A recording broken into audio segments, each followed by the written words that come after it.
네, 오늘 성경 말씀 보시겠습니다. 이사야서 13장 6절부터 16절까지 말씀입니다. 너희는 애곡할지어다 여호와의 날이 가까웠으니 전능자에게서 멸망이 임할 것임이로다. 그러므로 모든 손의 힘이 풀리고 각 사람의 마음이 녹을 것이라. 그들이 놀라며 괴로움과 슬픔에 사로잡혀서 해산이 임박한 여자같이 고통하며 서로 보고 놀라며 얼굴은 불꽃 같으리로다. 보라 여호와의 날 곧 잔혹히 분냄과 맹렬히 노하는 날이 이르러 땅을 황폐하게 하며 그 중에서 죄인들을 멸하리니 하늘의 별들과 별 무리가 그 빛을 내지 아니하며 해가 돋아도 어두우며 달이 그 빛을 비추지 아니할 것이로다. 내가 세상의 악과 악인의 죄를 벌하며 교만한 자의 오만을 끊으며 강포한 자의 거만을 낮출 것이며 내가 사람을 정금보다 희소하게 하며 인생을 오빌의 금보다 희귀하게 하리로다. 그러므로 나 만군의 여호와가 분하여 맹렬히 분노하는 날에 하늘을 진동시키며 땅을 흔들어 그 자리에서 떠나게 하리니 그들이 쫓기는 노루나 모으는 자 없는 양같이 각기 자기 동족에게로 돌아가며 각기 본향으로 도망할 것이나 만나는 자마다 창에 찔리겠고 잡히는 자마다 칼에 엎드러지겠고 그들의 어린아이들은 그들의 목전에 메어침을 당하겠고 그들의 집은 노략을 당하겠고 그들의 아내는 욕을 당하리라. 네, 오늘 바벨론에 대한 경고, 바벨론에 대한 경고 두 번째 시간으로 그런 제목으로 하나님의 말씀 증거하겠습니다. 오늘 성경 말씀은 바벨론에 대한 계속되는 경고의 그런 내용입니다. 바벨론이 멸망하는 이유는 11절에 교만이라고 나올 거예요. 교만이라고 지적할 겁니다. 그럼 오늘 몇 가지 교훈으로 은혜를 나누려고 합니다. 첫 번째로 여호와의 날은 심판의 날이라는 것입니다. 여호와의 날 이런 용어는 심판의 날이라는 것입니다. 6절부터 8절 내용이 교훈합니다. 6절 보시면 너희는 애곡할지어다. 이게 슬퍼하며 통곡하라는 거죠. 왜 그렇습니까? 여호와의 날이 가까웠으니 여호와의 날, 여호와의 날, 하나님의 날 그러면 얼핏 들으면 좋은 날 같아 보이거든요. 좋은 날. 은혜의 때, 구원의 날, 성경에서 은혜 받을 만한 때요, 구원의 날이로다. 그러면 구원의 날, 그러면 구원의 날 이렇게 얘기해요. 그러나 여호와의 날 이 용어는 구약 성경 그 용례를 찾아보면 선지서에들만 나와 있어요. 선지자들의 글들에서만 나오는데요. 모두 한결같이 심판의 날, 재앙의 날입니다. 복음서에도 보면 세례 요한이 전도할 때 회개하라. 뭐가 가까이 왔어요? 천국이 가까이 왔느니라. 천국이 오면 좋잖아요. 천국이 오면 좋은 날 같아서 잔치하자, 파티하자 이럴 것 같은데 회개하라 그러거든요. 그러니까 천국, 하나님의 나라가 오면 하나님께서 심판하시려고 오시는 거니까 회개함으로 맞이해라. 회개하는 자가 천국에 합당한 자가 된다. 그런 뜻입니다. 이 구절에서 여호와의 날도 마찬가지입니다. 잔칫날이 아니에요. 하나님께서 준비하신 심판과 재앙의 날이라는 것입니다. 9절 가면요. 여호와의 날을 더 자세히 설명하고 있습니다. 여호와의 날 곧 잔혹히 분냄과 맹렬히 노하는 날이 이르러 이렇게 얘기해요. 그리고 6절 계속해서 보시면 전능자에게서 멸망이 임할 것이미로다. 이방 나라 군대가 바벨론으로 쳐들어오겠지만 그것은 전능자 하나님께서 계획하시고 실행하시는 일이다. 이렇게 말씀하는 거죠. 7절, 8절은 바벨론 백성들의 놀라움과 당황함을 묘사합니다. 7절 보면 그러므로 모든 손에 힘이 풀리고 각 사람의 마음이 녹을 것이라. 이방 민족이 쳐들어오는 소식을 듣고 바벨론 나라 백성들이 충격을 받고 기운이 빠질 거고 절망하게 될 거라는 것입니다. 8절 보면 그들이 놀람의 괴로움과 슬픔에 사로잡혀 해산이 임박한 여자같이 고통하며 서로 보고 놀라며 얼굴이 불꽃 같으리라. 8절에 보면 해산이 임박한 여인같이 고통하며 그러니까 해산한 여인이 갑자기 진통이 와가지고 그 그런 고통 당하는 것처럼 바벨론이 갑작스레 그런 고통을 겪을 것이고 얼굴이 불꽃 같게 될 것이다. 그러면 당황하며 얼굴이 붉으스레 그죠? 공포 막 질리고 막 그런 표현입니다. 이런 표현들은 영적으로 지옥 맛보기라고 봅니다. 지옥의 미리 맛보기. 오늘날 이 땅에서 예수 믿지 않고 영원한 형벌을 당하게 어, 되는 것을 이런 형태로 미리 맛보기 하는 거죠. 복음서에 보면은 지옥을 개헨나라는 용어를 쓰거든요. 이게 그 흰놈의 골짜기 히브리어의 이 헬라식 표현이에요. 예루살렘 골짜기들 보면 그 중에 하나가 흰놈의 골짜기가 있거든요. 거기는 뭐 했냐면 쓰레기, 짐승 사체, 또 범죄자들의 시체, 요거 불을 태웠어요. 그러니까 거기는 늘 불이 타오르는 거예요. 그래서 영원히 불이 타오르는 지옥의 이미지를 이 흰놈의 골짜기, 게헨나 여기에서 가져왔습니다. 요한계시록에 보면 불과 유황이 못이라고 하잖아요. 그러니까 하나님의 심판대 앞에서 유죄 판결을 받고 지옥행으로 최종 판결 선고를 받을 영혼들이 그날에 뭐 할까요? 애곡하겠죠. 손에 힘이 풀리겠죠. 마음이 높겠죠. 해산이 임박한 여자같이 고통하며 얼굴색이 불꽃같이 변하게 될 것입니다. 성경에서 예수님께서 다시 오신다고 하셨고 구원 역사의 순서와 단계들 중에서 오직 하나 남은 것은 말 그대로 예수님의 재림밖에 없습니다. 주님 재림하시는 날 성도들에게는 최종 구원의 완성의 극치의 날이겠지만 믿지 않는 영혼들은 오늘 본문에서 여호와의 날, 심판과 재앙의 날이 임하게 될 줄 압니다. 그러므로 오늘날도 복음 전도 중에 하나가 여전히 회개하라 천국이 가까웠느니라예요. 회개하지 아니하면 멸망이 임하고 애국하게 될 날이 오기 때문에 그렇다는 것입니다. 두 번째 교훈은 심판의 원인은 교만이라는 것입니다. 심판의 원인은 단연코 교만의 죄입니다. 9절부터 11절 내용이 교훈합니다. 9절 보시면 보라 여호와의 날 곧 잔혹히 분냄과 맹렬히 노하는 날이 이르러 땅을 황폐하게 하며 그 중에서 죄인들을 멸하리니 그 여호와의 날에는 하나님께서 분내시고 노하실 거예요. 하나님께서 왜 분노하고 노하십니까? 이 구절 보시면 죄인들을 멸하시리니 그 중에서 죄인들을 멸하리니 영적이고 도덕적인 범죄 하나님 앞에 죄인들이었기 때문에 그런 거죠. 자신의 죄의 문제를 해결하지 못한 모든 사람이 죄를 범하였음에 하나님의 영광이 이르지 못하였는데 그 죄를 용서받으려면 어떻게 해야 됩니까? 자신의 죄를 구속하신 대속하신 구세주 예수님을 중보자로 자신의 변호자로 삼아야 될 줄 믿습니다. 그렇지 아니하면 자신의 죄를 그 어떤 것으로도 그 무엇으로도 갚을 수 없는 것입니다. Nothing but the blood of Jesus. 예수님의 피밖에 없는 거죠. 예수님의 피로 자신의 죄를 덮지 않은 사람은 그 죄를 해결할 방법이 없고 그 죄에 대해서 하나님께서 죄값을 물으실 날이 오는 것입니다. 10절에서 하나님의 은혜를 거두어 가시겠다고 그러죠. 하늘의 별들과 별 무리가 그 빛을 내지 아니하며 해가 돋아도 어두우며 달이 그 빛을 비추지 아니할 것이로다. 하늘의 별과 별 무리들 그리고 해와 달, 그 얘들은 낮과 밤을 비추는 광명체들이거든요. 이것은 하나님의 보편적인 은총과 축복들을 빗대어 말하고 있다고 봅니다. 그동안 하나님께서 바벨론을 축복해 주셨어요. 뛰어난 나라가 되도록 하셨어요. 그것을 해, 달, 별들의 빛을 비추어 주셔서 일반 은총의 빛을 비추어 주셔서 잘 되게 하신 거예요. 해와 비를 주심으로 농사가 잘 되고 나라가 부강하니까 사람들이 자녀를 낳고 그 키울 수 있는 좋은 환경이 되고 그래서 나라 경제의 국력이 힘을 얻고 다른 나라를 압도하는 영향을 끼치는 강한 나라가 된 거거든요. 그러나 이제 하나님께서 해, 달, 별들로 바벨론을 비추지 못하게 함으로써 즉 하나님께서 그동안 그 나라에게 주셨던 일반적인 은총과 축복들을 거두어 가심으로 그 나라는 징계와 재앙과 형벌을 당하게 되어 있다는 것입니다.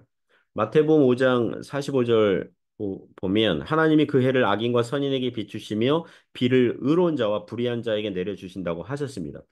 해와 비는 하나님의 일반 은총의 대표적인 거거든요. 그 은총을 하나님께서 거두어 가시면 비를 안 줘보세요. 해를 안 줘보세요. 그럼 그 사람 인생은 그 나라는 먹구름과 메마른 땅과 같은 인생으로 변하고 마는 것입니다. 하나님께서 바벨론에게 주시던 은총을 거두어 가시는 이유가 무엇입니까? 11절에 이유가 나오죠. 11절 내가 세상의 악과 악인의 죄를 벌하며 교만한 자의 오만을 끊으며 강포한 자의 거민을 낮출 것이며 바벨론의 악과 그들의 죄, 교만한 자, 그들의 오만, 강포한 자, 강포하다 이게 잔인하다 이거죠. 이웃에게 잔인하고 폭력적인 그런 행위들을 그걸 하나님께서 그들을 낮추실 것이다. 즉 바벨론은 자기 나라의 힘이 강하니까 이웃 나라를 향해서 소위 깡패짓을 한 거죠. 예. 그런 교만이 패망의 원인이라는 것입니다. 근현대사에서 소위 강한 나라가 된 나라들의 결말이 무엇입니까? 영국 한때 해가 지지 않은 나라였죠. 그러나 해가 졌습니다. 독일 두 차례나 세계대전을 일으켰죠. 그 배후를 보니까 전쟁을 일으킨 배후를 보니까 그 이유들을 따져보니까 자기 나라가 힘이 생기니까 다른 나라들이 우습게 보이는 거예요. 업신여기는 거죠. 전쟁을 일으키는 거죠. 전쟁이 일어나는 가장 큰 이유는 교만하기 때문에 그런 것입니다.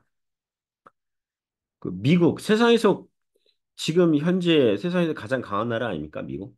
일본이 30년 전에 경제적으로 부흥할 때 미국이 제재하니까 일본은 주저앉고 잃어버린 30년 뭐 그런 얘기들을 하더라고요.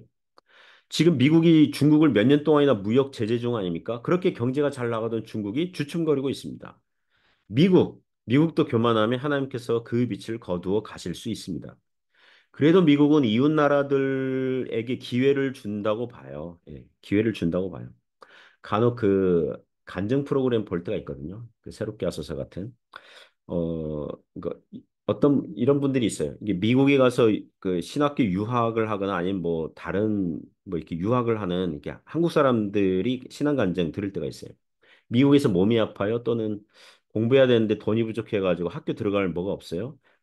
그런데 미국에 무슨 장학금 제도 또 무슨 뭐 혜택 무슨 제도의 혜택을 입어가지고 놀랍게 도움을 받은 간증들을 할 때가 있거든요. 저는 그걸 들으면서 먼저는 하나님께 감사를 표하지만 두 번째는 미국이란 나라가 그래도 어려운 사람들을 도와주는 기독교적인 은혜가 그래도 남아있다. 그래서 하나님께서 일반 은총의 빛을 계속 비추어 주시고 계신 거 아닌가 이런 생각이 듭니다. 한국 일제시대와 6.25 전쟁으로 말미암아 완전 밑바닥 아니었습니까?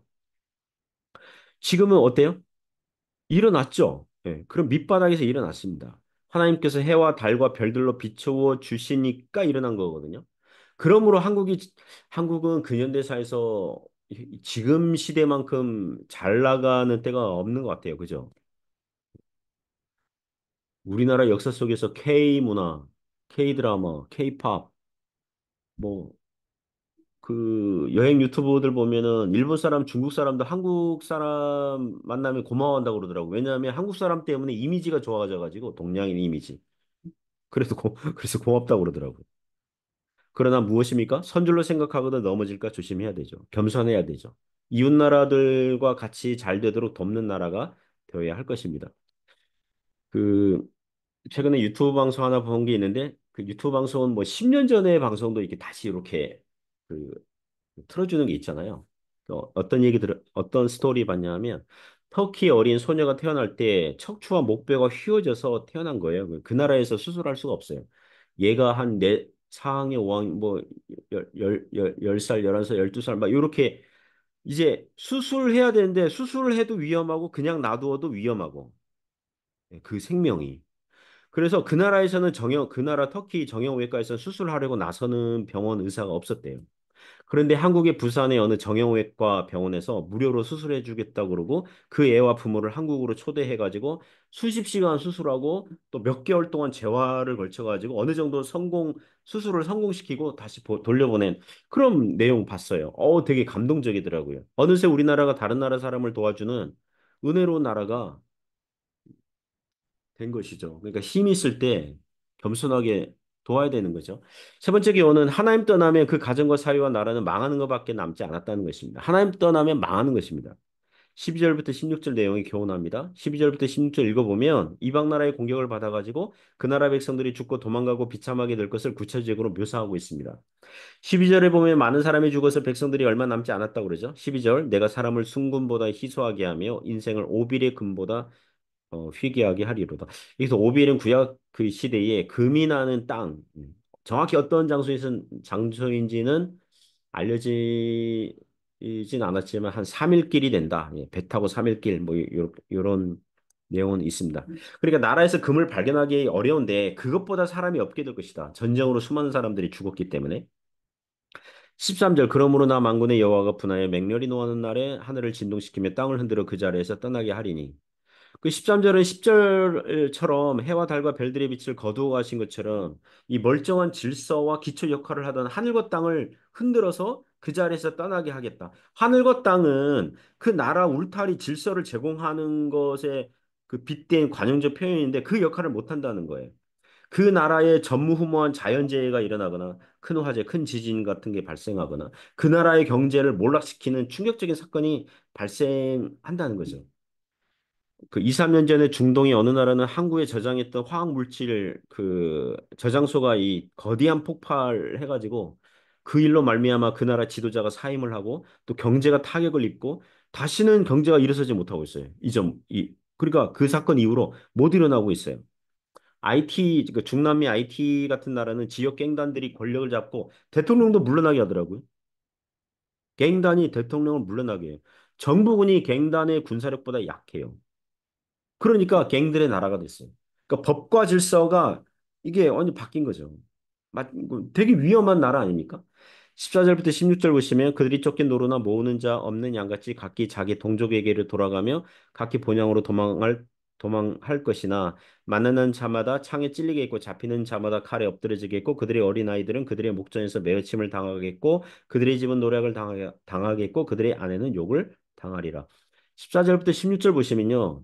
정확하게 전쟁의 참상을 보여줍니다. 본향으로 도망할 것이다. 한때 잘 사는 바벨론으로 이주한 사람들도 더 이상 바벨론에 살 수 없어서 자기들 동족 본향으로 도망가는 거죠. 피난민들이 발생하는 거죠. 그 과정에서 수많은 사람들이 죽을 거라는 거예요. 창과 칼에 수많은 일반 백성들이 죽임을 당하고 심지어 어린아이들도 죽임을 당하고 여자, 아내들도 욕을 당한다는 거예요. 전쟁이 나면 여자와 아이들이 최대의 피해자들이 되는 거 아니겠습니까? 무엇입니까? 이것은 무엇을 교훈하고 있습니까? 어느 개인이나 가정이나 사회나 나라가 하나님 떠나면 남는 것은 재앙밖에 없는 거예요. 하나님께서 은혜를 베풀어 주시니까 존재하고 버티고 견디어내고 살고 있는 중인 것입니다.